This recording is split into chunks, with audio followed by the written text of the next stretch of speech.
there could be friction brewing between Jimmy Butler and head coach Brett Brown. Can Brett Brown coach these three together? Can they make this work?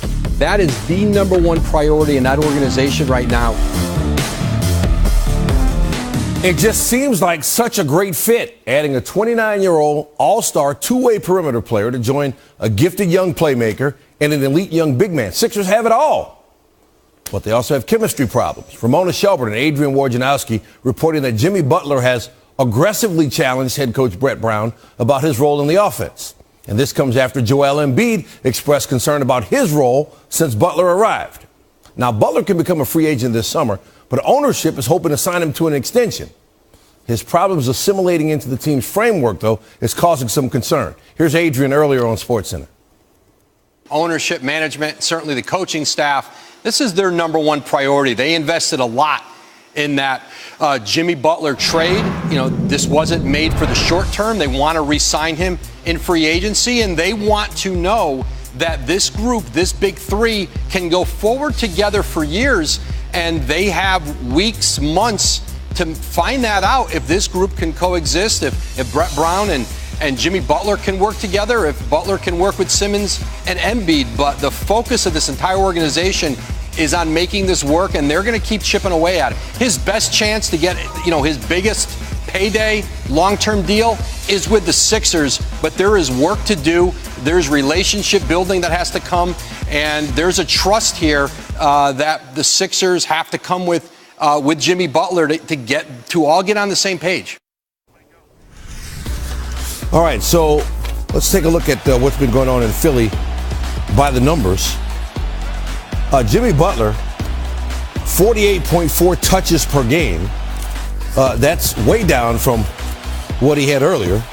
76ers don't run much pick and roll in Brett Brown's offense. Butler averaging 4.4 plays as a pick and roll ball handler, less than half as many as he averaged with the Timberwolves. And Butler isn't running as many isolation sets either. He's averaging 3.1 isolation plays per game in Philadelphia, which ranks third on the team. Led the Wolves in that category, averaging 4.6 ISOs per game. All right, so let's chop this up with NBA Countdown's Chauncey Billups, who nice enough to hang around with us and break this down. So Philly had to know what they were getting in Jimmy Butler because there were problems at his previous two stops. So should they be surprised now? Surprise. I learned very early in my career, your reputation will beat you there. It won't meet you there. It'll beat you there. Okay. So they traded for Jimmy. Obviously a phenomenal talent. You can't get that kind of talent anywhere. He's an all-star. He really is. He's a multiple-time all-star. He will be. But he has some luggage when he came with him. And this is one of those things. And, it's just tough. But the interesting thing I think about it is, like, Jimmy has a lot of leverage here. Right. Because if he doesn't sign back because he's unhappy with maybe his role, teammates, whatever it might be, now you end up losing Saric, Covington, and Jimmy Butler for nothing. They traded Saric and Covington to get Butler. Correct. So you lose all of those guys for nothing. So he has a lot of leverage here. They have to listen to him. I'm pretty sure they'll be on their best behavior trying to impress Jimmy because they want to sign him back. He's just a big-time talent. You know how it goes in the NBA. Sometimes when there are problems between players and coaches, the coach gets sacrificed. But it sounds like Brett Brown has a lot of security there. Could this be a scenario where if the ownership wants to keep Butler around, they sacrifice Brown in the process? I don't know that they will. They're all just growing together. It's a process, right? Yeah. I mean, even Embiid earlier, I've heard that a few weeks ago, basically saying he was a stretch five. He was unhappy with his role, but they're all getting to know one another, coach included.